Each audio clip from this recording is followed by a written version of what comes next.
Well, for those of you that came out, thanks. Thanks a whole lot. We're going to let Wes get his equipment going. Okay, he's going. This is South Salinas. This is our community meeting here at Compass Church. I want to thank my church for hosting us today. We got a lot of great stuff we're going to present pretty rapid fire in the next hour or so. We want to reserve time for question and answer. You know, Salinas is a big city with big city issues. Depending on if you go with the official count or the unofficial count, we've got somewhere between 160 and 200,000 residents. We have about $1,000 to spend per resident. And generally speaking, our issues include homelessness and housing, infrastructure. We want to make sure our public safety is well supported and responsive. And then there's a whole litany of other stuff. A lot of it being code enforcement. I got to tell you, I think in my going on 9 years on city council, I've logged hundreds and hundreds of calls from constituents. And it's meetings like this that make a difference. Because when I hear from people, and when the city hears from people, we then can do a better job. We can allocate resources more effectively, and we can actually manage the city better. So you'll hear in the next 60 minutes the greatest and most up-to-date information on police, public works, and fire. Not to put everybody on the spot. And I might even tease a little code enforcement in there because that's a real important aspect of the city. I am going to get started and dive right in. For those of you that haven't seen me or met me before, City Councilman Steve McShane, business cards as you sign in. There's lots and lots of information. And again, throughout the night, I'll add this and add that. And again, we want to add lots of time for Q&A. It's very much a kind of an interactive sort of opportunity. So I'll start out by bringing on our police department. I have to say, the citizens of Salinas have spoken strongly that public safety is so important. We have underwritten additional officers and additional support through Measure G. We're very proud through Measure E to allocate funding and priority for our public safety personnel and our professionals. Very excited about our coming Public Safety Service Center. This is state of the art. It's going to be awesome. And it's centrally located. As I'm sure the chief will speak to, it's an open plaza out front. The nature of public safety has changed in the last 10, 20, 30 years. And here in Salinas, we really have embodied the idea of community policing.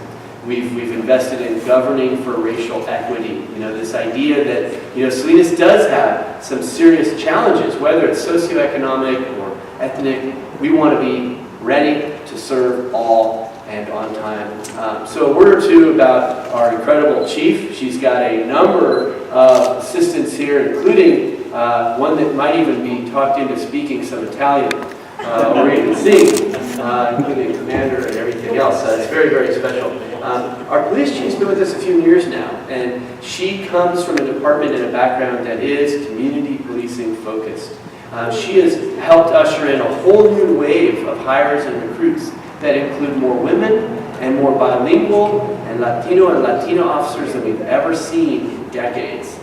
So she's going to share a word or two about the state of the department, where the department's at, and answer any questions you might have. So please help me in welcoming the police chief for the city of Salinas, Miss Heidi, or Adele Heidi Present.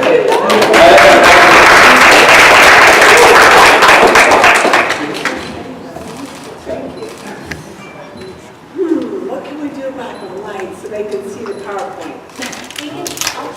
Yeah, there's a switch right there. Yeah, perfect. Uh-oh. Well, if I get thirsty. Yeah. Oh, that's good. Perfect. That's perfect. Good. And then I have to point to hit that over there, so I may have to move around a little bit. Good evening, everyone, and thank you for taking time out of your day, your evening, to listen to what we've got going on at the City of Salinas. My name's Adele Fresse, and I'm the police chief here. I'd like to introduce some very important people. Let's start with our assistant chief over investigations. That's Roberto Felice. Please raise your hand. There he is.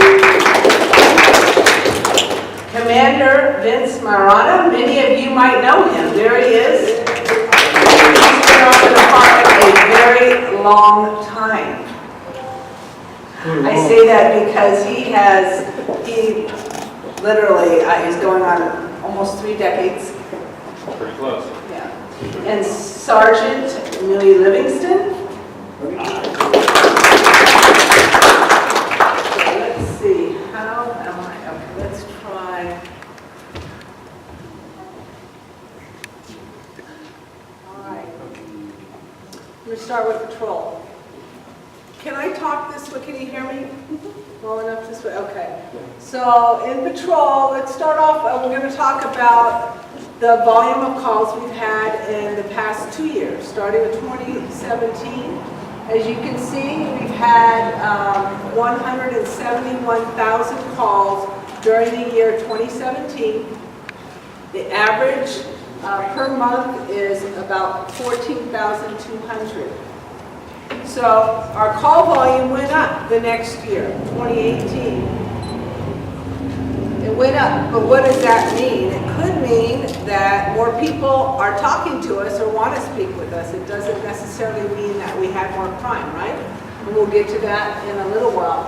So calls for service also includes all self-initiated activities. So if an officer does a traffic stop or contacts someone, as well as those calls that come in on 911 and the non-emergency calls as well. So that's a big number at almost 16,000 calls per month. That works out to over 500 per day. It's a lot of call volume. So when we tell you we're busy, we're not kidding, we're not embellishing. These are the numbers straight out of our CAD system at the Monterey County Emergency Communication Center.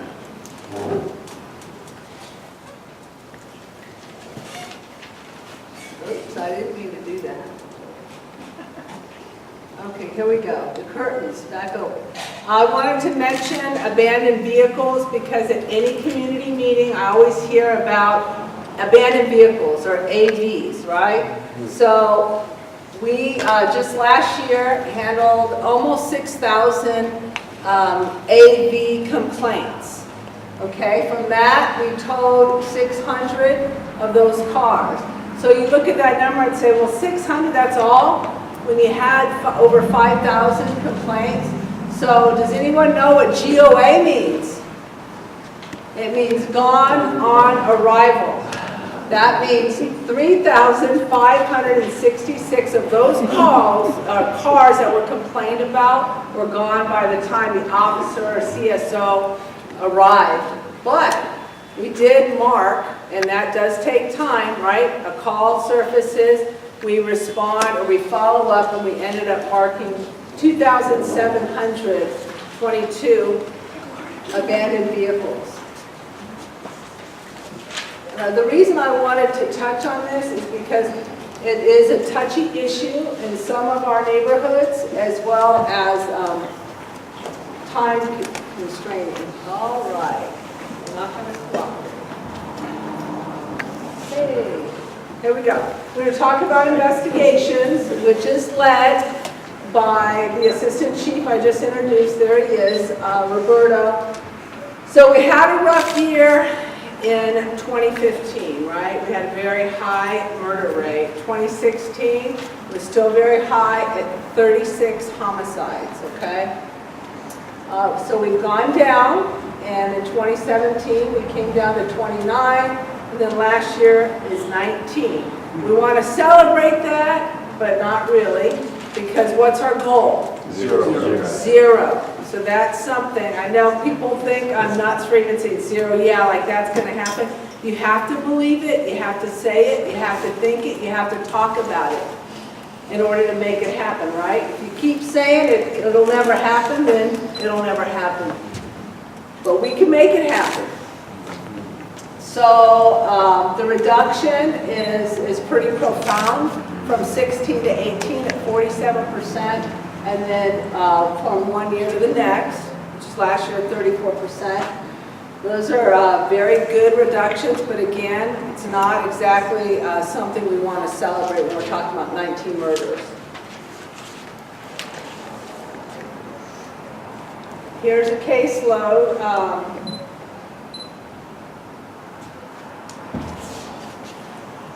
Here we go. Okay, so our case totals for last year. Investigations is a very busy unit. So we've got about a dozen detectives on average. Would you say a dozen last year? 12 detectives. And so they had 509 investigations to conduct. We cleared 423 of those cases. That's 84%. That is very good, and I know, like detectives, clearance rates are a big deal. Clear those cases, but what do we want? We want to lower all of the numbers. In any town, even the safest communities, you're going to have some crimes, but then those detectives in those communities spend more quality time investigating cases instead of being spread super thin, which we have been historically in Salinas.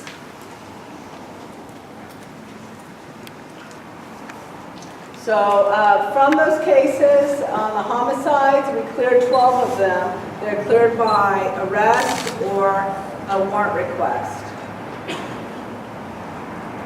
That's 75%. Okay, here are some of the trial dispositions. I'm not going to read them all because this PowerPoint presentation is pretty long. And I think I'm going to take quite a bit of this meeting. So let's just let's go down to the bottom, or second to bottom, Brad Ascona. You may have heard about him in the media. Okay, so he got several life terms without parole for the murder of Ramon Herrera from 2015, and some robberies and attempted murders. So we won't be seeing him again in our community. Gonzalo Coriel, I'm sure you've heard that name. That was a very high publicity case, sentenced to several life sentences for the murder, torture, McShane and Delilah Terra in 2015. And human trafficking. So I heard someone, I won't name the organization, but I heard an advocate talk about the police departments in Monterey County not really handling these cases. So I think it's important that we talk about this case. This was just it just really started with a call that was a disturbance because a victim's father was notified and he was trying to find his daughter. The family was trying to find her, and so they responded to a motel because they knew that she was being held and she was being prostituted. Okay, so when they got there, he tried to get the daughter, there was a disturbance, police responded, and a huge case rolled out just from this one disturbance call. So, before that we weren't involved, the family didn't reach out to us for help until it was a disturbance. I apologize. There we go. So in the end, there were 5 arrested for this human trafficking ring. It was happening right here in Salinas at a local motel.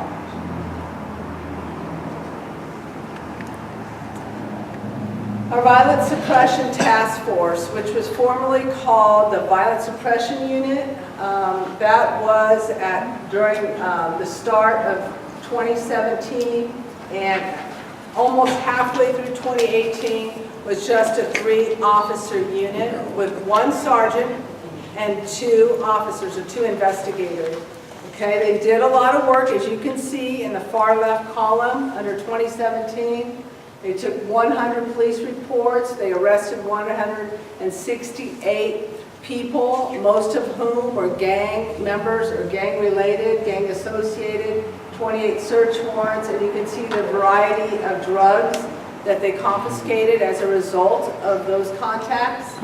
But then when you move over to 2018, you start to see a big jump, right, in the productivity. So what we did in May of last year, somewhat to the chagrin of our patrol division, because remember, whenever we expand a unit, we build here, but we taketh away from somewhere else within the police department. So we did take, officers out of the patrol division to expand into a violent suppression task force.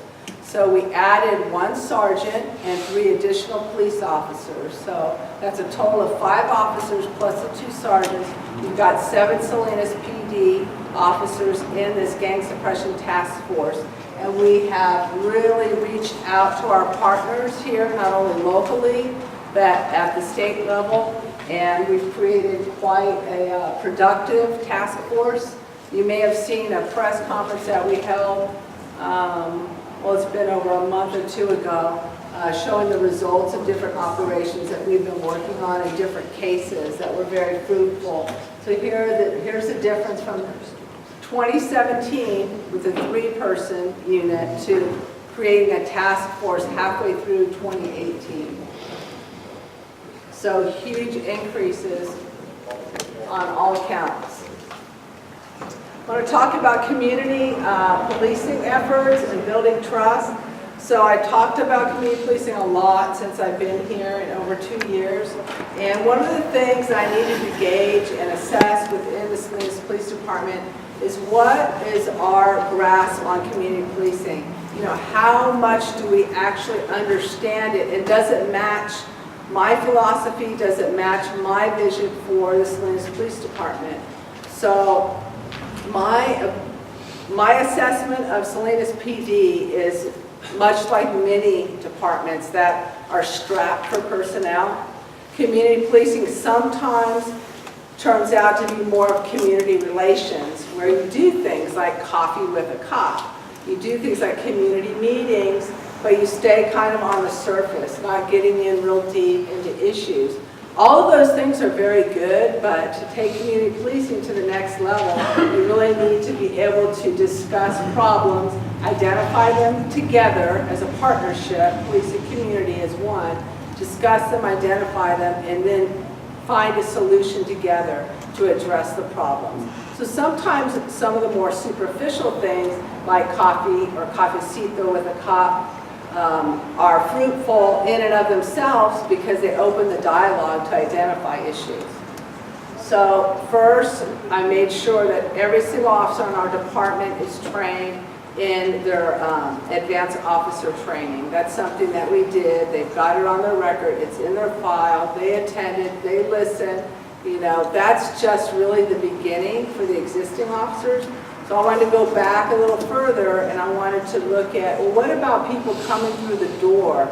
People who have different perceptions about Salinas PD and historically what policing is. If they want to apply to our department, you know, I think I want them to prove that they understand what community policing is. So one of the last steps in the application process when we hire a police officer is they have to do a written assignment. It's just for me. It's a little love letter for the chief telling me what they think about community policing and how, if they become a Salinas police officer, they see their ideas fitting into action. So further, we also have it infused into the field training officer program. So we're trying to learn more and discover more ways to become a very deeply rooted community policing organization at every phase of our department. So here we are on one of our mini tours. We have a lot of schools that come by, organizations with youth organizations that come and visit us. We love that. That is just the low-hanging fruit for us because kids, we want to make sure they get a good impression whenever possible. We are more than happy to host them at our department. Our department's kind of scary for children because it's old and it's stinky. It's very, very smelly. If you haven't been there, you need to come soon because we're going to vacate it. So we do have children come by, which is really nice. We have really good interactions, tours, and then we've done about 4 to 5 career days, which is nice. It's a little time consuming because we assign officers, sometimes an officer and a community safety officer to attend these events. And sometimes they last all day, other times we can only be there for a few hours. But that's that first impression that a lot of children get about what is a police officer. So when they walk up to them, they ask, well, secretly they might be thinking, I might want to do that someday, but they're kind of embarrassed to really tell you. If we can give them a really good impression from the start, I think it's super helpful. I mean, that's a testimony that we hear a lot from police officers when we ask, well, why do you want to get into this job? Well, there was a police officer one time who came to my school, right? You've heard those stories. So we know that we have a role in doing that, and it's valuable. Of course, Neighborhood Watch, that's something we're really trying to build. We're trying to identify all of the informal leaders or maybe formal leaders in the different neighborhoods. And we like to decentralize that as much as possible, take it down, as much as we can to the block or multi-block. Some communities just kind of know what their neighborhood boundaries are, so to speak. And we let them help us decide what those are together. And so we are trying to build Neighborhood Watch. In fact, Anna is a huge component in the Neighborhood Watch program, working with us and putting on the meetings. So here's more trust efforts. This is what we're working on. We've done block parties with our community partners. There we go. We do conduct a community police academy at least twice a year. In fact, there's one in progress right now. If you're interested in attending our community police academy, please ask me or one of the uniformed officers here before the end of the meeting. If you forget and you think, oh yeah, why didn't I think about that? My sister wants to do something like that. You can always call us or email us, and we'll be happy to get you the information.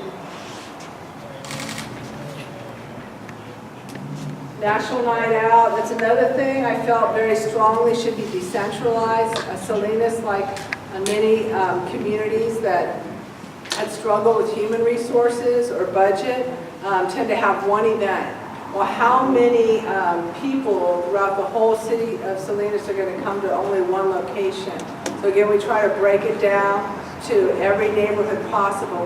We were successful in doing that last year, and we had over a dozen, maybe 15 events. They were great.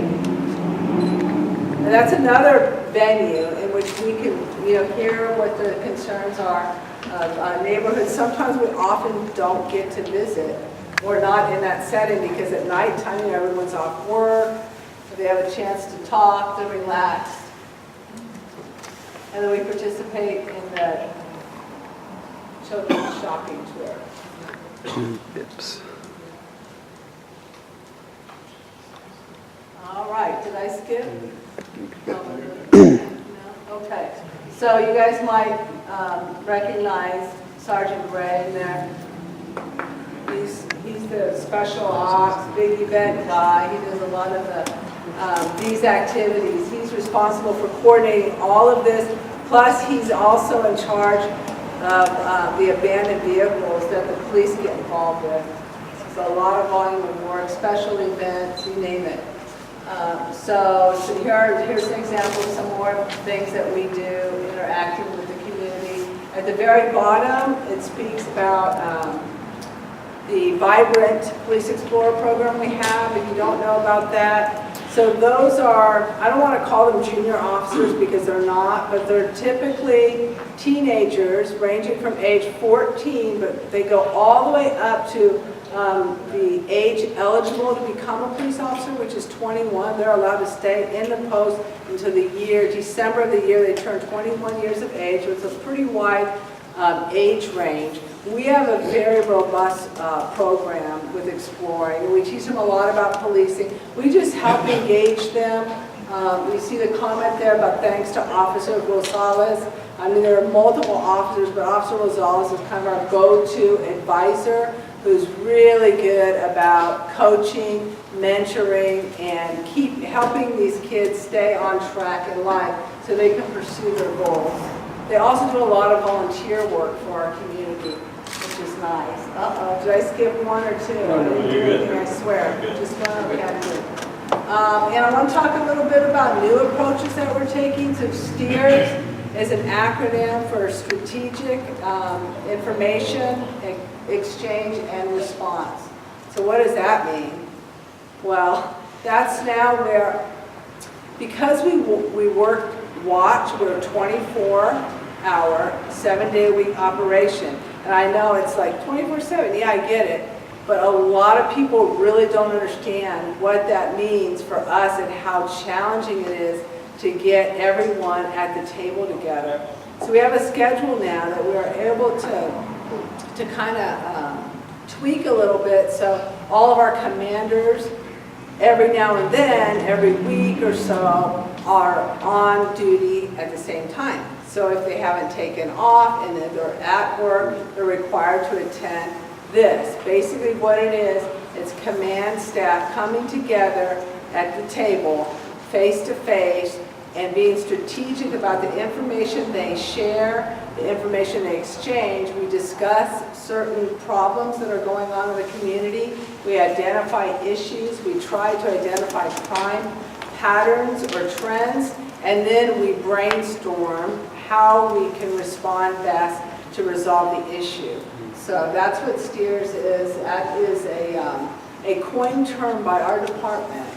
So you won't hear that anywhere else unless they copy us. So, and then our homeless outreach team. So here's one of the things, and I failed to mention it. City Council last week, there was a resident who stood up and said, I don't understand why you have a police officer, with a rake and a shovel or whatever. And I talked to her later. I called her a couple days later. Here's why. Whenever our public works officers go into areas that have multiple encampments and they don't know who is in those encampments and they don't know, what they've come across are people who are either battling mental illness or they're in some kind of crisis in their life or they're drug dependent, and sometimes things get dangerous. So certain areas of encampments, public works, we know they're scheduled to go in and do work. It's automatic. We schedule our police officers to accompany them. So imagine, so now we're paying for a couple of public works plus a police officer or two. So what we did is we're like, geez, this does cost a lot of money and this mess has to be cleaned up. I mean, we're very concerned about the health of all people, of course, especially those who are so vulnerable and they just don't seem to recognize the problem that might be right in front of them. So when we went to a conference, there was another one of our commanders who's not here right now. His name's Brian Kupak. He and I sat in for a presentation on something called HOT, Homeless Outreach Team Officer. It's a model program that was presented at the International Conference last year, policing. That means police all around the globe, from all over this world, come to one place and we discuss the latest and the greatest approaches to reducing crime and protecting people. We were very impressed with the HOT program. The commander wanted to do it, I wanted to do it, and so we thought we're going to try it out. We're going to try it out and see how it goes. So this officer's job right now is trying to clean up an area but keep it clean. Because you know what's been happening, we have a pattern. We go in, we clean up, and then a few days later, whoa, what happened? How did all that stuff get back there? So this officer is trying to work with numerous homeless people first to get a behavior change. Say, hey, let's take some ownership of this area. Hey, how about grab a shovel, grab a rake? He's gotten a lot of cooperation. We've been very impressed so far with how many people he's gotten to, come on board and work with him. Here's the next thing, and I wish I have some great pictures about homeless outreach team. And this is, like I said, we're just scratching the surface. The city has a larger plan, and we're just going to be one piece of it, but we're a piece that has to be there, right, for the protection and for the welfare of people, all people. So I don't have my before and after pictures with me right now, but if you check on our Facebook page or our website, you'll see them, the before and afters are pretty impressive. Spark is something new as well. So this new approach is we wanted to find a way to engage teenagers and make them safe to be behind the wheel someday. Isn't that a great concept? So it's kind of a two-part, it was born by two different people. So one said, well, how do we address teenagers who aren't explorers, right? Because not every kid has this idea of becoming a police officer someday. Not every kid can commit to being an explorer. What about the other 95% of the community who are teens, right? And one thing we know is they grow up to drive a car, and that can be very scary. I mean, it can be very scary because we're starting to figure out they don't learn as much as we learned when we took driver's training. So one of our police officers said, you know what, my kid just went through driver's training and she doesn't know anything. You know, so we talked about it and I said, okay, well, let's see what we can do. And for a few months, we put a bunch of different ideas together. And in the end, what he really envisioned is teaching kids how to drive safely, you know, first and foremost. And then he wants to, and this is what we're doing, we're going to put them in a patrol car, and we're going to take them on the course, the same course we drive, and they're going to learn how to be very good drivers. Well, here's the thing. I said, hold on a second. After we vetted this out through legal and all of that, since we've got them, right, we've captured these kids, why not do a little bit more? So this thing turned out, now it's a 5-week pilot program. The very first night was last Monday, and the teenagers learned about what to do if you get pulled over by a police officer. Or the term is called Why'd You Stop Me? Have you heard of it? It's a Why'd You Stop Me program. So we actually learned from the instructors on how to instruct the course, Why'd You Stop Me? So we had that conversation.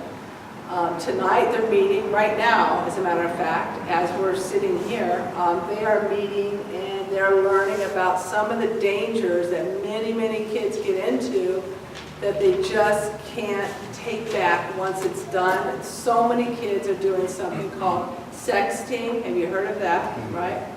Sexting, we hear it all the time, but the implication, the consequences are terrible.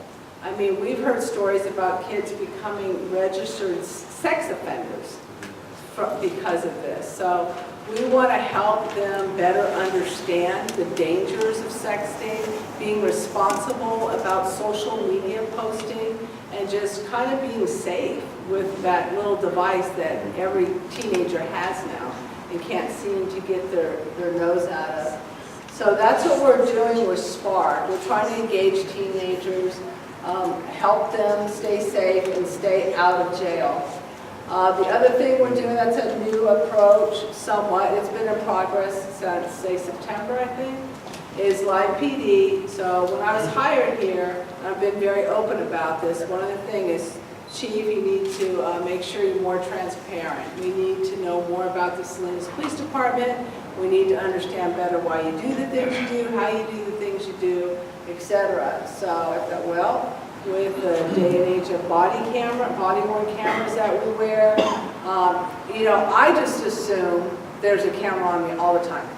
Even if I'm turning around 360, don't see one, I assume there's always a camera going on. So, and most police officers do the same thing. So why not let the world see what we already think they see and broadcast it? So it has been pretty good for us to get our name out there, and we just want the community to know that we're not hiding anything. And then license plate readers. So license plate readers. How many of you know that we already have some license plate readers? You do? All right. Okay, well-informed group. So, you know, we've already solved one homicide from LPR. It's a great tool. We want to get more of them. They're extremely instrumental in, like, of course, they were created to scan for stolen vehicles, right? But now they also capture partial license plates. So if we get partial license plates from a robbery that was just committed or something else, we put this in the database, we make connections with detectives, and we get ourselves a suspect. And then I wanted to share this with you as not so much a new approach, but we do want to recognize that there are people with all kinds of different conditions. And we, historically are trained to deal with just a few issues like mental illness. But then a few years ago, autism started popping up. And the question is, how do you cops know how to deal with kids, who are autistic or adults who are autistic? And for us, what are you talking about? Well, since then, there's been a big awareness campaign, and we just want our autistic community to know that we do value them, and this is our show of, kind of our tip in our hat. We know you're there, we're aware, and we're paying attention. We know that we have to take different approaches. So one autistic child, I'll tell you about a call real quick. If you've seen Buddy, the little mascot, we try to act like it was a real vicious canine. It's a little like a Lhasa Apso or Shih Tzu mix. So Buddy, the fluffy white dog, came to a call for a child who was pretty hysterical at a school. And the school called us and said, you have to remove the child. He's gone beyond disruptive, and he needs to be taken away. So he was pretty elevated when the officer contacted him. Officer asked him if he likes dogs, and his demeanor changed a little bit.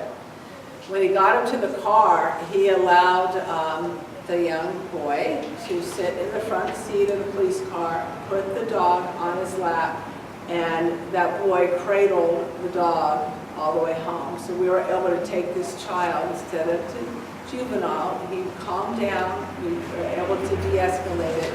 The officer recognized what was going on, and this little mascot made all the difference. So, anyhow, this patch, we're not wearing the patch. We've got our own patch. We've done cancer awareness patches. We've done 9/11 patches, which we'll continue to do. But this patch is something that we're going to hand out to people who really have a connection to autism. Anyhow, that's the gift I wanted to bring you, and I can't find it. It disappeared, but I will get it to you, I promise. So what's ahead? We do have some enduro motorcycles. I don't know if you all know what those are. We call them also mini motors or dirt. They go off-road and they're street appropriate. So the reason we have those is because we have a corridor that's busy, right? Downtown, Chinatown, and all the way down, Lincoln, past the PD to the Methodist Church, where we used to have a high call volume, and that's really dropping as well. But this will be a mechanism used as a collateral duty, so I won't have 100% dedicated police officers full-time on these. These are going to be collateral duties, or just like traffic, when we have enough officers on duty to meet the minimum and then go above, and one of those is certified to be an enduro officer, we will say, okay, you're an enduro today, and their job is to make peace up and down. That's what we're starting with, is the downtown main area. So we are also very interested in starting a cold case unit. We have many unsolved cases, in particular, of course, homicide cases is what we're going to look at first. So we talked about this, we've strategized, brainstormed, massaged it. We're trying to figure out how best to do this with the resources we have, and considering we have some budget constraints pretty severely in the years ahead. We're going to get this done. I just don't know how, I'm being perfectly honest with you, but we're going to get it done. Gone but not forgotten, right? So social media outreach team. We have, we tried to rely only on volunteers, but then we started kind of, shoulder tapping people so we could get a whole cross-section, if you will, of age, gender, ethnicity from within our police department to be trained in social media so they can create social media posts. And they just received their training from a professional, from Boots Road, Spencer Critchley, and now they're all trained up in social media. So you'll probably see us rev up more of these social media posts to keep the community informed of what we're doing. If there's ever a lull, it's because we're just busy. It's not necessarily because we don't have information to report, but sometimes everyone's hands are tied up doing things. And then red light cameras, we're going to City Council with this. This was first vetted through the Police Community Advisory Committee, and then later through the Traffic Commission, and discussed also at Council, and now we're actually officially going to Council for the red light camera program. It's going to start with 4 intersections that were decided by a multitude of reasons. And I have those intersections written down. If you're curious about them, I can share those with you. And then, of course, what's ahead is always recruiting efforts. Thank you, Anna. Again, please.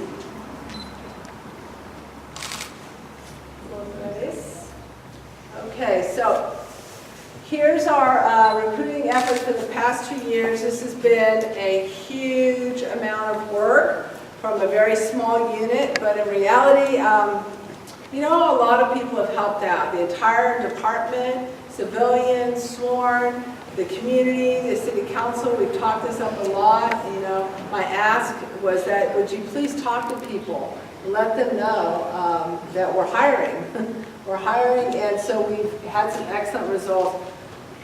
Of course, it took a lot more than that. I mean, we're pretty aggressive with our advertising campaign. Initially, we did some crazy things. We dressed up police cars and parked them out on the street with lights going, saying, everyone slows down and looks at it and says, we're hiring. We tried all kinds of different things. But social media was a huge help for us. So as you can see, we have increased our number of bilingual officers, which is incredibly important. It's quite taxing for our police officers to, 2 non-Spanish speaking police officers go to a call, no one speaks English, and it gets awkward, it gets challenging, and you're waiting for an officer to come who can speak Spanish. So we've really been able to hire a lot of bilingual officers. It's very interesting though, because we keep seeing more and more officers with 4-year degrees, right? 4-year degrees, super qualified, and then when they come in, at the end, after I decide whether I'm not going to hire them, I ask them, so, by chance, do you speak Spanish? And when they say yes, it's a double win. It's great. So those are the results. And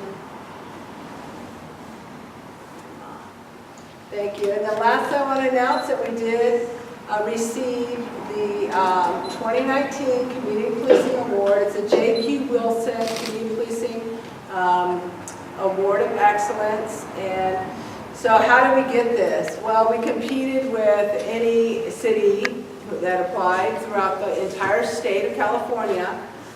So I know I've had some interesting responses about this because we're not known, we're known as being, I don't want to say solely enforcers and traditional police, but, we made a very strong effort as a department, and we gave examples about all the things I shared with you, about philosophy, training, bringing people in from the beginning, officers who are getting hired, new employees, and talking this up, and that's something new. Secondly, we were very honest about you know, our past experiences, our challenges with the community and community trust and support. We also shared certain projects, one of which was at Foster Park, which we highlighted in our strategies, and we were very honest with them about our results. Not all of our crime numbers went down. Some of our numbers went up, but that's not really their concern. Their concern is the approach that is taken. So we did get the award. We're very pleased about it.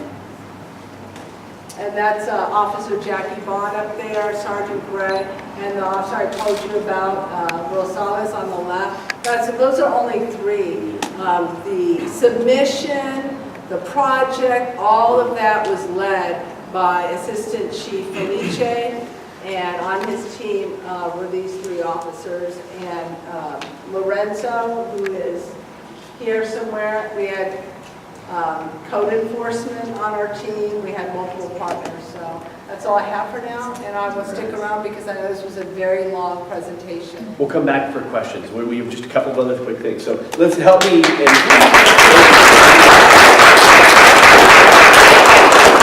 couple of quick words. This last Saturday, my wife and I attended the Monterey County Peace Officers Association annual awards banquet, and Salinas Police Department was offered the Large Department Officer of the Year Award, which was a very, very big honor, and to you and to Sergeant Flores and his whole team. That was just a really, really neat accolade, and I'm really, really proud of the department, the commitment to the community, the 2 community academies a year, not to mention the commitment to neighborhoods. So thank you very much, Chief. And thank you for having us. Yeah, cool. So we've got a few more other words. Public Works. We have had a new Public Works Director for about a year now, and there's tremendous investment in South Salinas. I hope you are buckled into your seat. I know there's a lot of interest in sidewalks, trees, and curbs, and gutters, and streets, but there's a couple of major projects coming to town starting this summer, and I'm sure as we have information at the front check-in table, our Public Works Director will reference those. So for a few words on the state of our Public Works Department, please help me in welcoming David Jacobs, our Director of Public Works. Thank you. All right, so I'm going to stay away from the microphone because I usually have a pretty good voice to protect everybody. So anyway, if you guys don't know what Public Works is, it encompasses several different divisions. It includes engineering, which designs and manages construction projects throughout the city. It includes street maintenance, so those are the folks that are out there filling potholes, fixing sidewalks, trimming trees, doing park work. So that's all incorporates. And we do vehicle maintenance, so all vehicles within the city come to the Public Works Yard to get service. We have the airport, so all airport activities run through the Public Works Department. We have the GIS system, which is the Geographic Information System, which basically has every street, every parcel addresses within a database so that all the other departments can reference it and see what's going on or get information that's stored there. And of course, we have parking enforcement, which is a contract service that goes out and does parking enforcement. And that was basically done to relieve the police department of that service. They were sending sworn officers out to do parking enforcement, which was kind of a waste of resources. So Public Works did a contract, and now we do parking enforcement. And of course, we do the parks and forestry. So we got tree trimming going on in the parks, taking care of the maintenance of the parks. So we have $83 million of CIP projects that are programmed for this particular council members' districts. Not necessarily funding all $83 million, but we have $83 million of the projects that we'd like to see done. It's a matter of finding the funds for it through grant work and any other kind of money that we can find to bring in to do those particular projects. So a couple of projects that are going to be actually breaking ground this year. In April, we're going to do the slurry seal program, which is basically in Olives Sorry. But that whole area basically is going to be slurry sealed starting in April. And that's actually a part of a city-wide slurry seal program. So there's quite a few streets that are being slurry sealed with that project. We also have the National Traffic Calming Program. We're going to be doing traffic calming in that area. And the big one that's coming in is the Main Street Vibrancy Plan. We're actually looking at awarding the project management for that at the next council meeting. So that project management crew can come in and do a constructability review of the 90% plans on that project. And we're hoping to actually bid that project in October and start getting under construction. We'll pause it during the holiday season so that we don't affect the downtown businesses during the holiday season. And then we'll start back up in January, February. So that's about a 1.5-year project to get everything done on the vibrancy plan. And then the other one that's going on is the Alisal Corridor Complete Street Project. Basically putting in bike lanes and traffic signals along Alisal. We're going to take all the old signals out that don't have pedestrian signals on them. We're going to replace those with new signals, a coordinated system. So when you go downtown and look, you can actually see a do not walk sign at every intersection. And they'll actually have countdown timers on them too. So you come to the intersection, now I got 5 seconds, I can't make it across. Hopefully the pedestrians will stop and wait for the next cycle to come around before they cross. Because right now you get down there and you're guessing how long you got left. It's a green light, do I run or do I not, type of thing. So this will improve the safety of the pedestrians down there. The other big projects that we have going on is PD headquarters. If you go down Alisal, you'll see a big old concrete blocks being built out there. That's going to be done in February of 2020. And the PD will be moving into a new facility. Then we get to decide what we do with the old facility, which a lot of talk about what's going to happen with that particular facility. We also have the ITC going on, which is an Intermodal Transportation Center, which is the end of Lincoln Street. We'll extend Lincoln Street into the, what do we call that, the train station there. And that's where buses and the trains will come. The Transportation Agency of Monterey County is working on getting a train down from the Bay Area so that we have a better commuter access. That's being worked on through a different organization. But again, we're going to have the transit center done. They're supposed to break ground this June to actually finish that project. It's not being done through City of Salinas, but we are working with PAMC to get that done. We are doing homeless cleanups constantly. Once or twice a month, we go out and do massive cleanups. We do them in Chinatown. We do them at Sanborn Bridge was the last one we did, where we took 26 tons of trash out of Sanborn Bridge, which was a new record for cleanup in Salinas. But again, we take these, what we call Q alerts, and I hope you guys all know what Q alert is, where you can get an app for your phone. It's called Q alert, and you can actually report on something you see out in the city, and it will actually be sent to the right department. So if you talk about if there's a parking problem, the Q alert goes to Public Works. If you talk about homeless encampments, that comes to Public Works. If you talk about your trees that are having problems, those issues come to the Public Works Department. And we try to address them and get back to the people that use the Q alert on what's going on, when it's scheduled to be taken care of, and if we can get it taken care of. You know, a lot of people put in sidewalks. We want our sidewalks taken care of. Well, we have a 15-year backlog of sidewalks right now. So if you actually have a sidewalk problem out in front right now and you report it and say, I want to have my sidewalk fixed, 15 years from now, we'll hopefully get to it. So it's all about resources, what we have available to do the work, and we're working with a sundown staff, so we're doing as much as we can with that particular staff to get things done.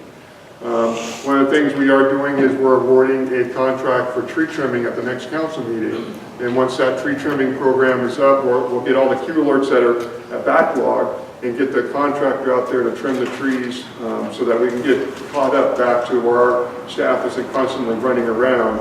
They'll basically be able to schedule their maintenance. I think I'm sure there'll be some question and answer. Thank you very much. Please help me with and as was requested, certainly a lot of interest in our fire department. I know there's been a lot of press with some changeover in staff. We have an interim fire chief. He's been with the department a long time, and I know he's been boning up for this presentation and excited. So you want to come on down, give our fire chief a big round of applause. So yeah, maybe the two of you together. We're going to tag team. Okay, Yeah. well, let him have it. Yeah, so thanks for inviting us. I appreciate it. Again, I'm Sam Klimek. I'm the interim fire chief. This is our interim deputy chief, Michelle Vaughn. Also one of our line battalion chiefs in our suppression organization. So we have 3 battalion chiefs that run each of our 3 shifts every day. So to cover our city, obviously we have multiple stations, 6 stations, and fire engines is also one commander in charge of each of those platoons on a daily basis. So Michelle is one of our 3 platoon commanders that has stepped up in the interim capacity for our deputy fire chief. And my day job is your fire marshal. So I'm usually downstairs at the permit center. I know some of you, we've talked before, but it's been an interesting time, a lot of changes, a lot of challenges in the organization, but we are welcoming our new fire chief. We'll be starting April 29th. Pablo Barreto's the fire chief of Watsonville currently. He will be leaving that, or has left that organization, retired, and will be coming over here, as I said, on the 29th. He brings about 24 years of experience. He started in the fire service in Santa Cruz County through what used to be the Pacaro Valley Fire District, Freedom Fire District, and then came into the Watsonville Fire Department. So we're looking forward and excited about his arrival. We've got a full agenda for him, and I have been in contact with him quite a bit since he was named.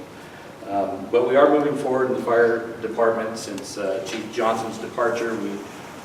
Our focus is to keep the wheels rolling, keep going to the fires. I'm going to let Chief Vaughn talk about some of the fun facts, but we run about 16,000 calls in the city a year, and that's all calls for service. About 11,000 of those calls are EMS related. We staff our fire engines and paramedics. All of our personnel are trained emergency medical technicians. And the rest of those calls, about 5,000 of those calls are fires, rescues, vehicle accidents, hazardous materials releases, and everything else under the sun. We set goals for ourselves based on standards. The National Fire Protection Association, or NFPA, is one of our industry standard organization that really sets benchmarks for fire departments to strive to achieve. And we come to know something called NFPA 1710. It's the number of folks that you can put out a fire in a certain amount of time. And so we set our benchmarks based on response times. We'd like to be there within between 4 and 6 minutes, 90% of the time. And we want to be there. We want to be there within the firefighters to do what we need to do. You went on a structure fire. You want the whole first alarm assignment to be there within 8 minutes. So that first arriving unit needs to be there between. What they really want to see is 4 minutes, and then the rest of the alarm be there within 8 minutes. And when she talks about first alarm, that means when we get a report of a fire in a structure, be that a home, commercial structure, anything where fire in a building, fire involved in a building. And we'll send 3 fire engines, a ladder truck, and a battalion chief, and we've added a 4th engine to that. Where we get to a larger response, a commercial fire or a target hazard such as a hospital, we have mutual aid that comes from outside the city automatically. So we'll add 2 additional engines, and then as those alarms progress, we'll add additional either mutual aid resources and chief officers, or what we call overhead. And that happened several times in the last few months. Yes. February we had 6 working structure fires. We've had 3, with the one that just happened over the weekend in the month of March. Last quarter we did 30 fires, and that quarter went from around Thanksgiving time to February 24th, so we had 30 working fires, and 19 of those 30 fires we met that NFPA standard with getting someone there the first unit there on scene within 4 minutes, and the rest of the alarm there within 8 minutes. So we have a little bit of work to do. As Chief Clemick said, we're pretty busy, so, and just like PD, we have overlapping calls all the time. So a lot of the times when we're not meeting that standard, you know, those other 11 or so calls that we're not meeting that standard, it's more than likely because we have other units already committed to other emergency scenes at that time that structure fire comes in. So that prevents us from getting the whole alarm assignment there within that 8 minutes. And we really rely, I mean, as soon as we have a first alarm structure fire, we're calling in mutual aid to our city because we tap out our city where all your fire engines and all your ladder trucks are committed to the fire and or other emergencies going on simultaneously. So it happens probably an average of a dozen or more times a month where we'll have multiple calls, including a fire that is committing more than one resource. So remember, we talked about a first alarm. That's committing 5 of our resources plus a chief, so 6 of our resources. We only have 6 fire engines rolling in the city at a time, and the 2 ladder trucks. So by the time that we've met the standard, and if that fire actually turns out to be a working structure fire, we have also some safety mandates in place that when we put firefighters into a hazardous atmosphere, that we have to have additional ones committed and at the ready to go and rescue them if they were to come, if they were to get into trouble inside. So working with many different standards, it's very quickly that we become depleted for resources and we rely on that mutual aid.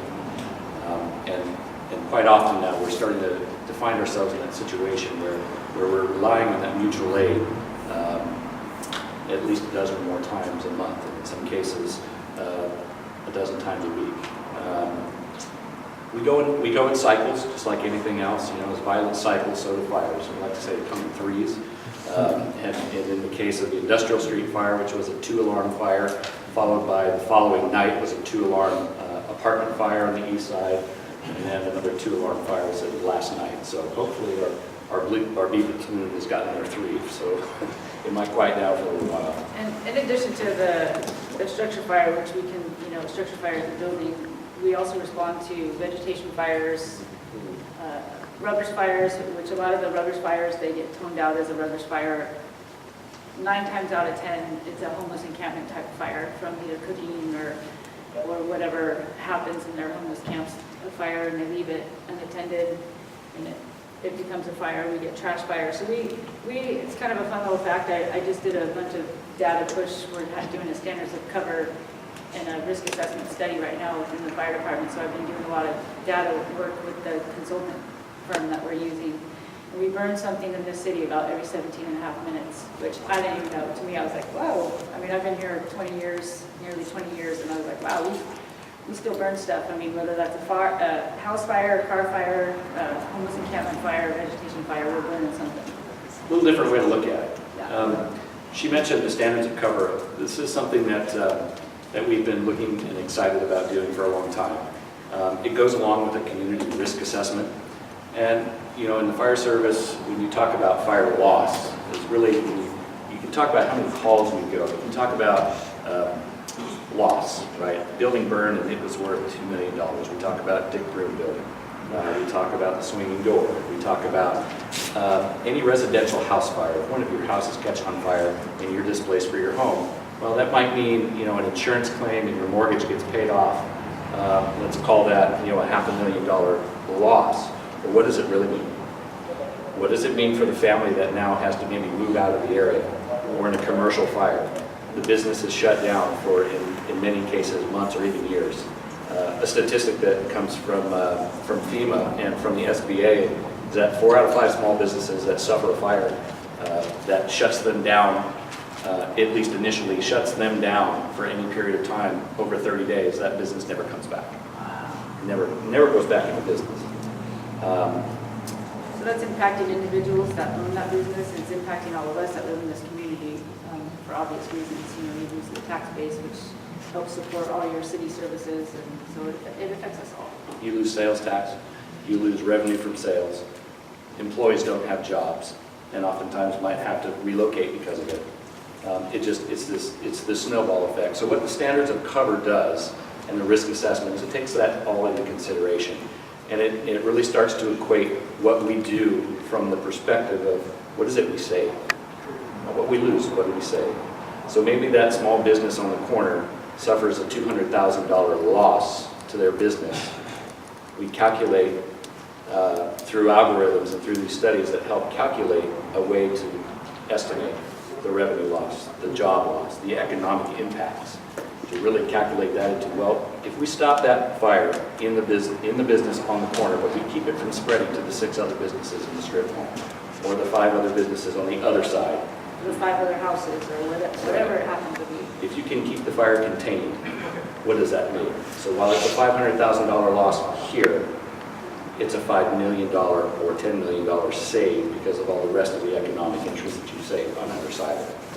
So it's really a better look at really what the fire department needs to function like, how they need to be staffed, how we need to respond to different types of calls, the types of resources we need to deploy with what kind of staff we want. So we're really looking forward to the standards of cover. It's a long time coming. We're excited.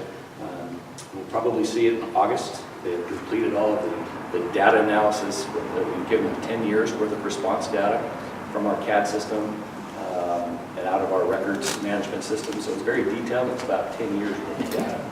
And they're scrubbing that. And they've conducted interviews with council members, with the mayor, with city administrative staff, with some of our special committee members, Measure G members, Chamber of Commerce members, and other citizen groups, to really kind of wrap their heads around getting input from the community, and then they'll actually go out through their various tools that they have through the insurance industry, through the SBA, to actually do a complete evaluation and valuation of the city economically and residentially, and give us a good snapshot as part of that report. I want to talk about, we've just been talking a lot about fires, but a lot of what we do, and you guys all know this, we go to medical emergencies, and that's about 67% of our total call volume. So that's primarily what we do. So we're very proud that we have paramedics on every piece of equipment. We recently dropped our ladder trucks, are the only 2 pieces of equipment that on any given day could have a paramedic or could not have a paramedic on it. We have some, like PD has in the past, we have some recruitment and retention problems. So that's something that, looking forward down the road, that we really got to kind of get creative on how we're going to keep folks here. We have a brand new paramedic can work here a year or 2 and get the experience of a 5-year firefighter paramedic in a lot of other cities. So they're worth a lot when they leave the city and they go to other organizations that just can pay them more, for whatever reasons they go. Sometimes they're from that area, sometimes it's about the money, sometimes it's just about not being as busy as the city is. So that's something that we're working on, but I want to stress the importance of supporting the paramedic program in this county. This month, I know, I haven't ran the numbers completely because the month's not over, but I know that we've had 4 field saves this month alone. And if we save one person in a month, I think that's worth it. I mean, we can't put a value to life. We can put a value to buildings. We can put a value to cars. We can put value to everything, but we really can't put a value to us. So I just want to kind of let you know that we've had some, you guys might have heard in the past year that we've had some struggles with working with our county EMS. They're the guiding light. We have to follow their policies and procedures and work under their direction. And sometimes that's a struggle. We're having a struggle right now, but we hope to get through that. And we're looking for the community support because it is a very important program and very important service, in my opinion, for all of us, that we continue to have that higher level of medical care in the field. I would only add to that just based on news reports that you probably saw about the paramedic investigation last year and the allegations that were leveled against us in terms of training and whatnot. And all of our paramedics, every single one of them, every single paramedic in Monterey County has received a letter from the state of California absolving them of any wrongdoing. The results of their investigation were foundationally unfounded. So, it was a difficult time for us, but we have always focused and been very, very passionate about our training. Your paramedics here in this city are the most experienced paramedics in this county and some of the most experienced in the state. As Michelle talked about, I mean, just fire-wise, you come to work here in the city of Salinas, you come here to work. You go to fires, you go to EMS calls, and you go to the gamut of all of those things.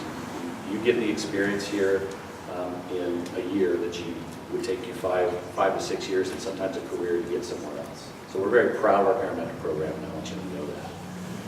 And all of our paramedics are very proud every day to put on your uniform and respond to calls and help citizens.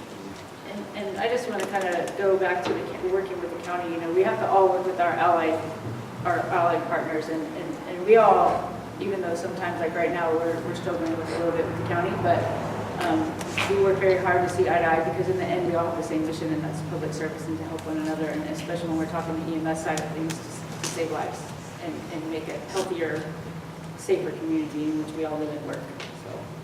So on the brighter side, we have 8 new recruits that started the Fire Academy on March 11th. They've been over at our Fire Station 3, the training tower on South Allen Street. You might see them running around and doing push-ups and running up and down the tower and all that. So they Getting yelled at. getting yelled at. We don't yell up very much. It's drill sergeant. But it is a somewhat militaristic process, and they are put to the test. So they're getting into the point in their academy where now they're moving out into the drill yard.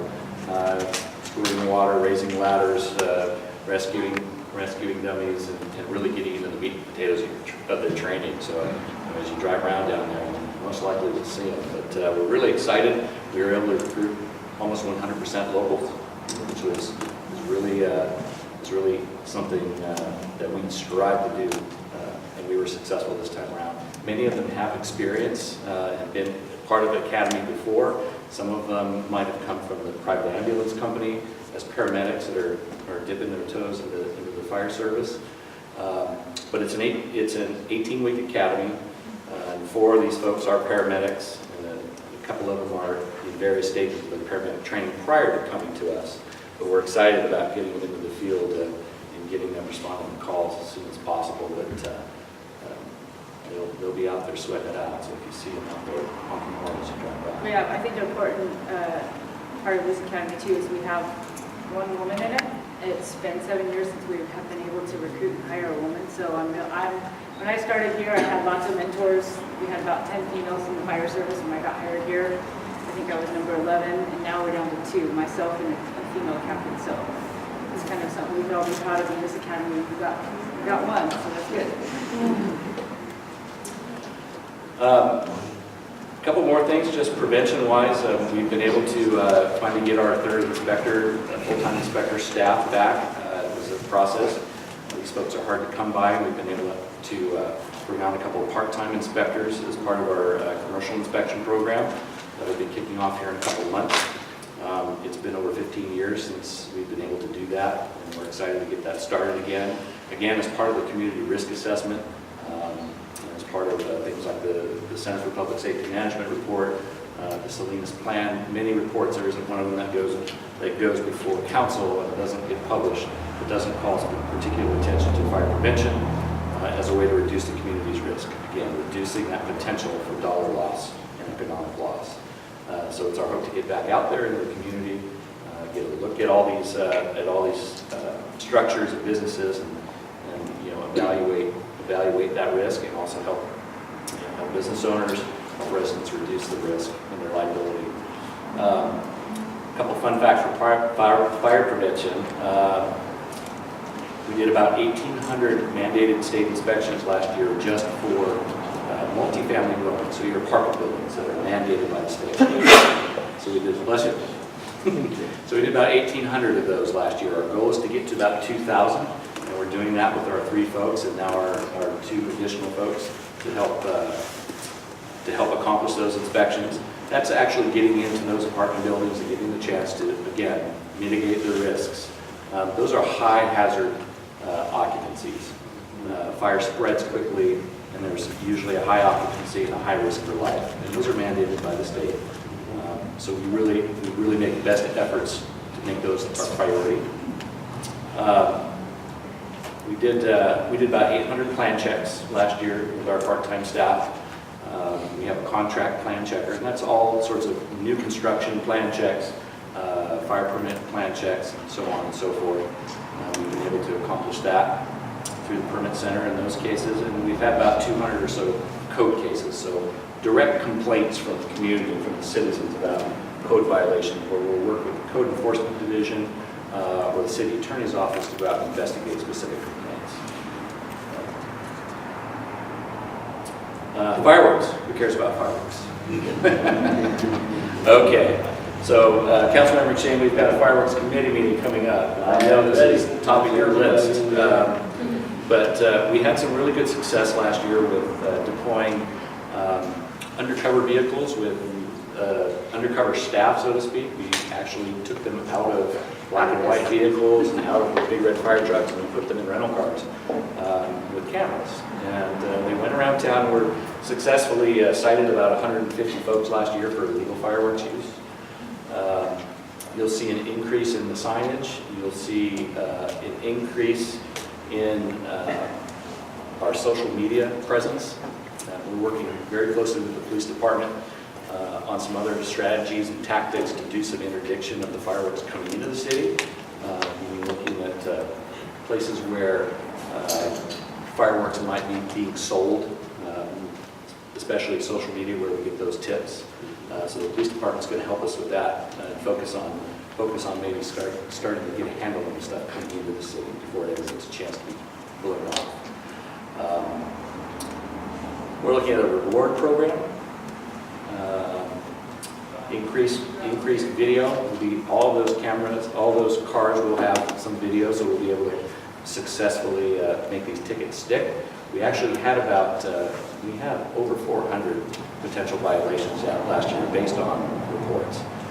To the website over the course of that 4th of July, that 4-day period, I think we had over 1,400 reports leading up to the 4th of July. And usually the 911 center gets about 900 calls alone for the City of Salinas on the 4th of July.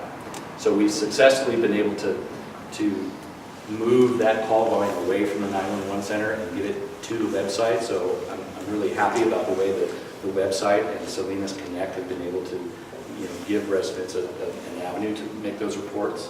And we hope it's going to increase.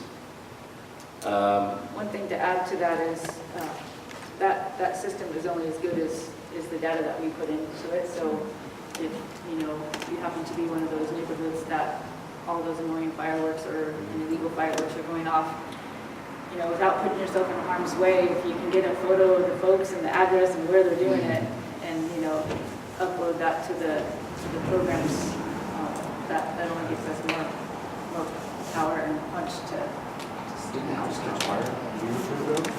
Every year we have we get some type of roof fire. One last thing is we've been pretty successful with grants. Those positions in those new academies, we were able to get what's called a SAFER grant, which is basically a federal staffing grant. We've been successful. We're one of the only agencies in the state. We've been able to get this grant 3 times back to back in a row. That's been able to help us staff these 8 recruits. And what it does is it pays salary and benefits significantly, almost 90% of it for the first year, and then it tapers off year to year out to year 3. But we've been very successful in grants. Our hazardous materials response team has gotten over $160,000 in grants, as well as another $150,000 from the California Department of Transportation to support the hazmat team, which has made that pretty much a cost-neutral service that we're able to provide. And another $600,000 grant that we received from the Assistance for Firefighters. It's a U.S. Home Security grant for paramedic training. We're really excited we partnered with the City of Monterey. We got over $1 million in grants. They'll be able to send 3 of their folks to paramedic training. We'll be able to send 3 of our folks to paramedic training. Again, we'd like to bolster that paramedic program. It's nice to get the support from our federal folks. What we're looking for the future is an apparatus replacement, keeping our apparatus on the road. We were able to put 1 new fire engine in service this year. We're hoping to put another one next year. Will be our engine 1 down here downtown, followed by our North Engine 6. So those are the two oldest in the fleet at this point that are starting to really show their age. That and continue to make investments in our infrastructure, our fire stations, and some very aged fire stations that we need to keep focused on repairs and maintenance and upkeep. So Station 1 downtown, you'll see a new roof going on that, a new facade, shingles falling off the side of the building will all be replaced, and just make those kinds of upgrades to keep the roofs watertight, keep the buildings functional. So, thank you, sir.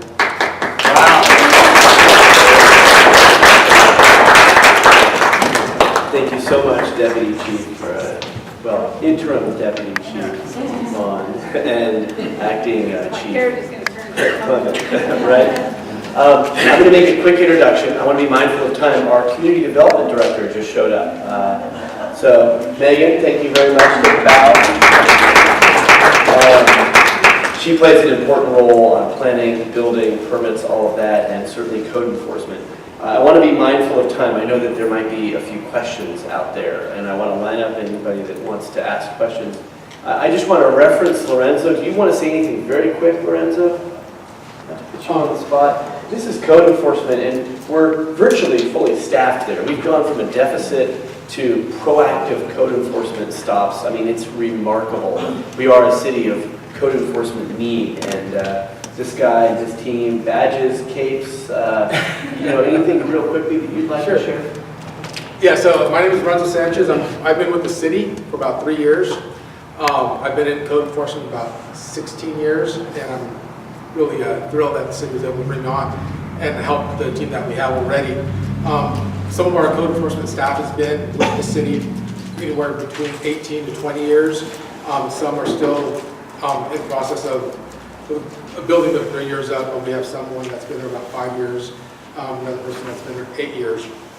But I'm really glad with the team that I have right now. They're fully committed to code enforcement. Code enforcement is a division that kind of intertwines between police department, fire department, public works. It kind of dabs in a little bit of everything within the city. We've worked on great collaborative efforts with the police department, and the J.Q. Wilson Award that we worked with and we received last month. It was just a great accomplishment for the city itself and for code enforcement. It's a really big accomplishment for us, especially getting the that award for community policing, excellence in community policing. Working with fire department, we continuously work with the fire department, working with fireworks, working on collaborative inspections. What we do in code enforcement, this is just a small handout of what we have, but this doesn't even touch or scratch the surface of what we do. We deal with all aspects of code violations within the city. But I encourage you to grab one of these in the back. And it's just the basic, most common code violations that are out there. We can't do our job unless we hear from the public where the needs are. And we can, like Councilman McShane was saying, we've started doing more proactive work. So when we find problematic areas, we can do proactive code enforcement out there, and we can try to eliminate a lot of blight and a lot of the issues that we encounter. From people living in sheds and garages, unpermitted cannabis, homeless encampments. We do a little bit of everything, and we help out as best as we can. So I encourage you to grab one of these. My business cards are also in the back. Also, the Salinas Connect app, if you don't have already, please grab one of these pamphlets, download it on your phone, and this is a way of alerting the city, every department, of what some of the issues are so that we can address them in more, I got two, great, and a more streamlined process. That's one of the things with code enforcement is we're trying to streamline our efforts and trying to get to the community as fast as we can, provide the best service that we can give you. Our motto is compliance through education and outreach. We'll come to any event that you have. We're glad to be part of this. So thank you for inviting us and being part of this as well. There's some flyers in the back about the Earth Day mixer. So make sure to come to that. We also are part of the Building Strong Neighborhoods, where code enforcement comes out. Actually, the last one we did was January 14th. over at Central Park, and we're continuously working with neighborhood services to provide as much education outreach as we can. Parks and cleanup and waste and collection day, which is April 6th. Please grab a flyer and make sure you attend. But we are here to serve the public. We are here to provide the best customer service that we can. And my cards are in the back, our flyers are in the back. Please feel free to reach out. Thank you very much. Wow, the app, all the events, there's a bunch of information in the back, including my business card. If you don't have my cell, put it in your phone. You know, it's amazing. As I look around, I think I know just about everybody here. We've interacted in one way or another. So now's the time for maybe some Q&A. We really covered a lot. So I don't know if we want to bring the chief and the interim fire chief and, deputy chief, interim chief. I don't know if we want to put, anybody else. If you want to come down, we can kind of pepper it. I know Enrique has been, ready since he got up this morning. So go ahead and share your question, and then we'll head on over here. So yeah, Enrique. Thank you, Steve, for the presentation. I think it's very educational. My question will be addressed to Adele Fisher. Chief, if you could elaborate as to what, if any, your department is doing in order to alleviate this problem that we have with parents dropping in and picking up their children in the morning and obviously in the afternoon. And there are cases where obviously parents have been cited and apparently they do not know where to go and pay the fine. Today, as I was speaking to the mayor, a lady came over and was looking for where to pay the fine. I think she was into the permit building or something like that. I don't know. But most likely this is an issue that it is not new to you, nor to your officers. So could you please elaborate as to solutions? What type of solutions you have for those parents who leave things at the last minute? Are we talking about like their double parking? Double parking, yes. Oh, okay. Around schools. Yes, so this is a regular problem and it rotates from one area or one high school to the next. Yes. Mariana, come up. So let me introduce my commander. I just want, before I get him up here, hold on. Here comes the guy with the answers. Hold on one second. So here's the thing. I'm very cautious in saying, because we're so short-staffed, but how we respond and how often we can respond to a single location does depend on our staffing. I will start with that, okay? Because sometimes our plan has to change that morning, depending on how much we have to work with. But Chief, with due respect, you're not sure because the officers are there citing the parents. What's Okay. that? Is that a question? No, it's a comment. Okay. You're not sure the officers because the officers are out there citing the parents. Oh, okay, all right. So So you're answering part of it. Go ahead. Thank you. can I answer your question? So the vast majority of complaints that we get around the schools about the double parking come from the community. Okay, so what's happening is the community members that live in a particular neighborhood, whether it's a lower school like a grammar K-8 or middle school or high school, the residents who live in the area are complaining specifically about the double parking, the stopping in the middle of the street, parents leaving their cars running in the middle of the street and walking into the office to get their kids.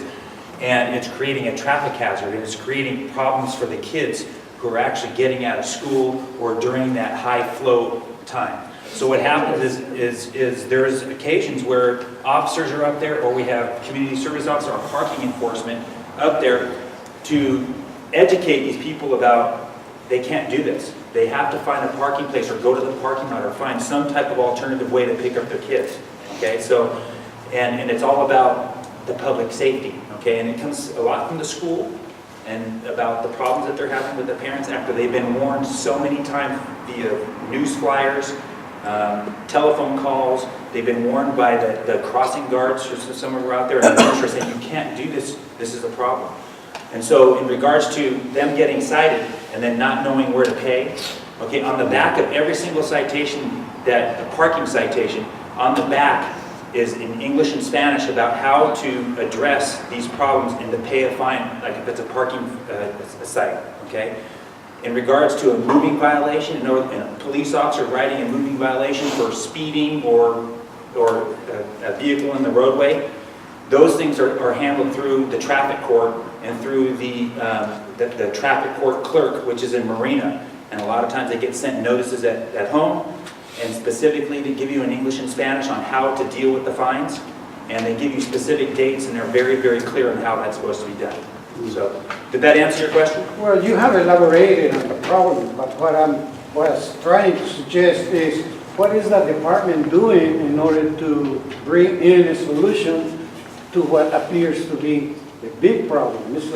So what we're doing is That's what- so we're working, I understand your question, we're working with the school and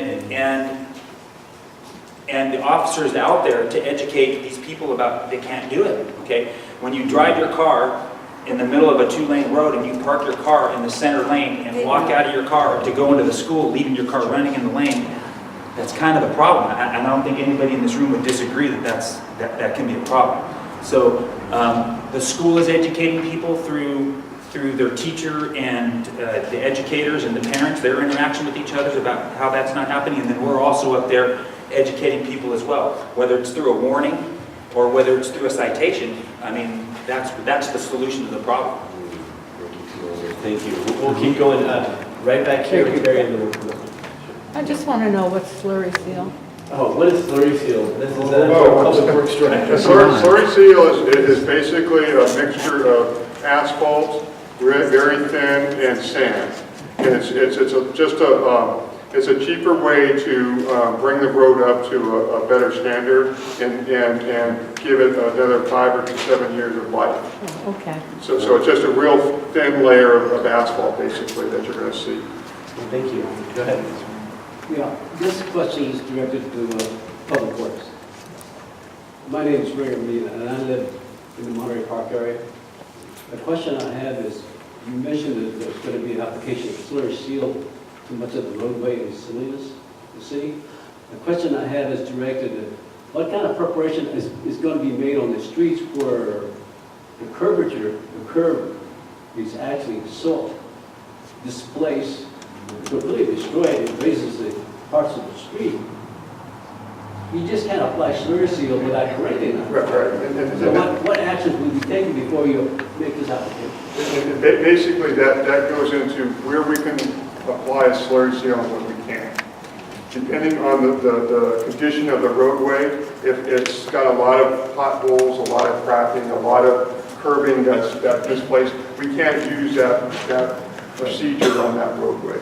That needs to be reconstructed. You need to actually go and grind the asphalt off, reconstruct the curb and gutter, and then pave it. So what we're doing now is a lower cost alternative to that, and basically on newer streets so that they don't degrade to a level where we have to go in there and grind them up and overlay them. So if you see a street that has a lot of undulations on it, a lot of broken curb, we're not going to be slurry sealing that street. Okay, keep it going. Gloria, and then we'll go to Steve and then John. So, yeah. First, I sort of have a solution. I understand in some communities where they have this problem with elementary schools especially, that they park a police car. It's obvious to everybody that drives by, there's no policeman there, but just the viewing of that police car has helped cut down the violations there. And then kind of actually to Steve, but it refers to all the departments. I'm old enough to remember where almost every police officer, every firefighter, and everybody that worked for the City of Salinas lived in the City of Salinas. And I wonder what the city is doing to promote that. Now, people say to me, well, it's so expensive to live in Salinas. Find me someplace other than maybe Modesto or where it's any cheaper to live than it is here. I think we need to start looking at programs that keep the people that we have employed here so that they will stay and not move on someplace else. Yeah, no, I can respond to that very quickly. As we recruit personnel for the various departments, we put a huge priority on, hey, we want to recruit locally. We want to develop local talent. And I think to our public safety professionals, that's a great example. Not too many years ago, and I can share this with you anonymously, right? We ran actually a study of all the zip codes where our employees live. A vast majority live in the region. They actually live in the area. They may not live in city limits, but they live 15, 20, 30 minutes away. So, it's an interesting question you ask, and the reality is we want to hire locally, we want to spend our dollars locally, but point taken. Let's see, who was next? We had Steve, and then John, and then, we'll come back to Peter. So, yeah. Thank you. I mentioned this several times, it's been a long time. And I think the crime rate in Salinas seems to be going down. I haven't heard anything about gangs in the last, I don't know how long. I'm really glad about that. Since I used to go to other cities a lot for political stuff, and all they used to hear about Salinas was the gang situation. And it seems to me the situation's a whole much better now. And I just wondered, and I've suggested this a couple of times, that maybe some police officers could donate an hour or two a week or something to do some tutoring or counseling to some high school students so they can learn. High school students will learn that the police are here to help us, not just arrest Whether us. donated or otherwise, we had $3.4 million to spend on doing exactly that. But the schools won't allow it. They would, the school won't? Nope. Just like this. 100% funded by the federal government. Yeah, I think one of the things I'll say to that, Steve, the city and its staff has a huge commitment to the community. A lot of times when it's off hours, you'll see our staff participating in community events, volunteering. I can reference a number of employees that I see at Food and Wine Festival, downtown, Founders Day. But I think your point to the spirit of volunteerism, is something that we need to promote more. And heck, we have half the department heads for the city right here. So I'm sure that that'll continue to be emulated. Thank you. So we had John and then back to Peter. Mine's twofold. One, can photographs be used as evidence to a violation, traffic or otherwise? In other words, if somebody takes a picture of somebody double parking with their license plate, them in the car or them out of the car, can that be used for a citation? Somebody illegally parked in a handicap without proper placard and or license plate, can that be used to issue a citation? Boy, you have to put her on the spot, huh? Both of them. Because he takes care of the disabled, right? he takes care of the other guys. Yeah. I don't know. No. Wait a minute, 1 second, 2 seconds. Answer's no?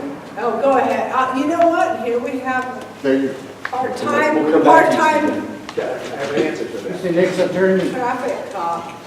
Let's start here. We'll come right back there. Yeah, go ahead.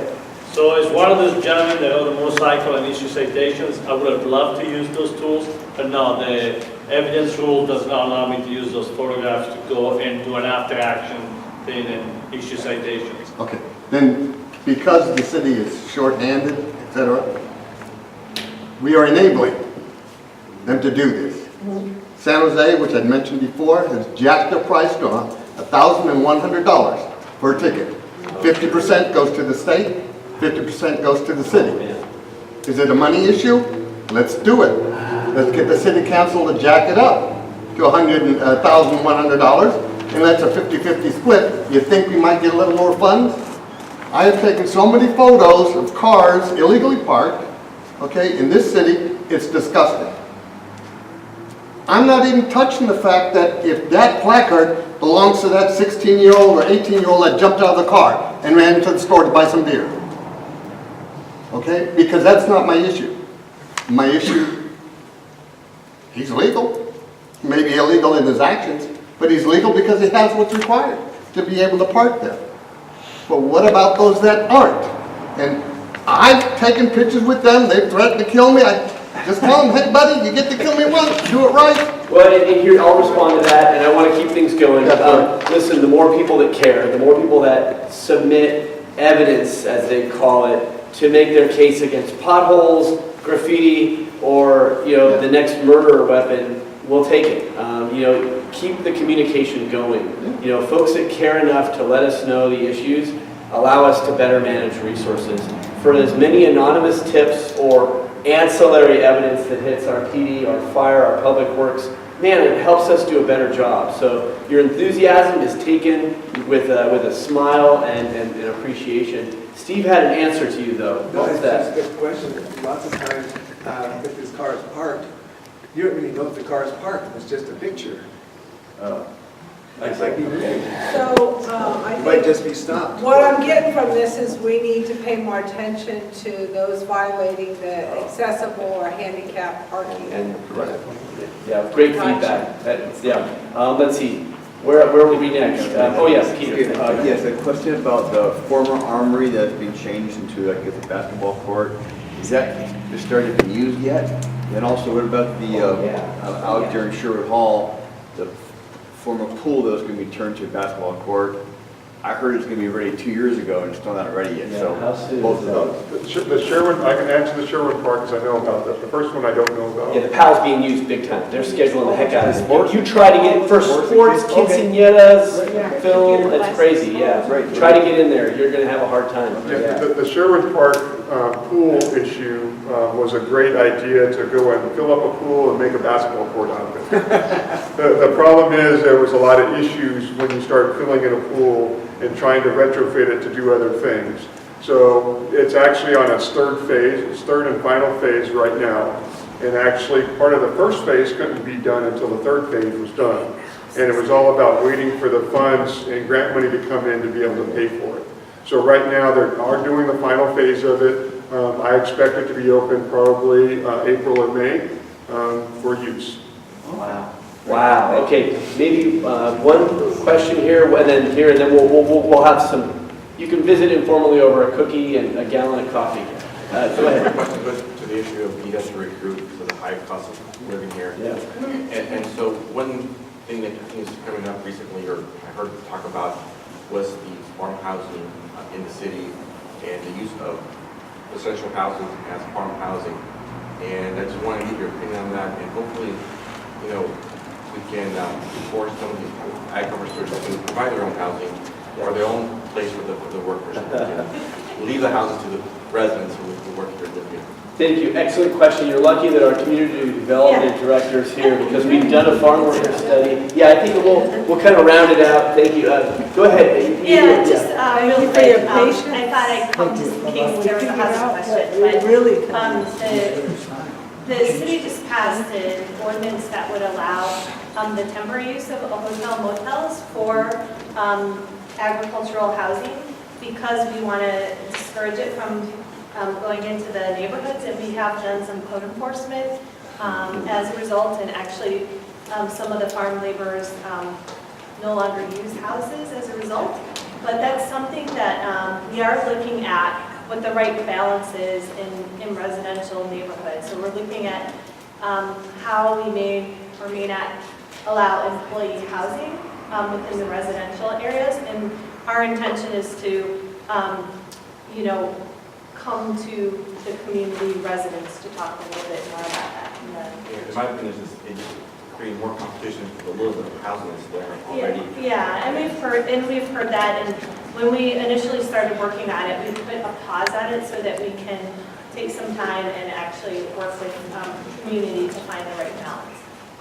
Maybe promote the ADUs. Oh, yeah. We could touch on that. Yeah, I mean, there's a lot of things we could say. We're adding a lot to the community in terms of housing stock, and we've promoted adaptive reuse in our downtown overlay, not to mention just recent action to waive city fees on ADUs, that's accessory dwelling units. So really want to acknowledge Megan and her team for some pretty awesome forward-thinking ideas. Doesn't mean there aren't challenges. Trust me, I hear about them, and there's people here in the audience as I look around that are, real freedom fighters when it comes to sidewalks and infrastructure and you name it. Okay, boy, we've kind of gone a while. We're approaching 8. Does everybody feel like tonight was valuable? Yes. Yeah, we got a lot out of this. I'm really pleased with everybody that showed up. We covered a lot of material. And I think, again, just in closing, a few remarks. Salinas Connect, in 1 year's time, this app has been helpful in logging more than 10,000 different cases. So what we don't know, we can't manage. Obviously, the mention about Monterey Park. For those that live in Monterey Park, we're going to do a cleanup at Monterey Park School, and we will be taking waste collection. This is on the 6th of April. So please share the word, spread the word. That'll be a day of service, Steve. We're going to be planting trees and getting raised beds at the school and cleaning up. It's very exciting. So again, thanks for coming. And if you signed in, you'll continue to hear about what we're doing. To Ana Ambriz, thank you for the coffee. And I don't want to take it back, so please help yourself. take some coffee home. Please take some time to visit, and thanks again for coming.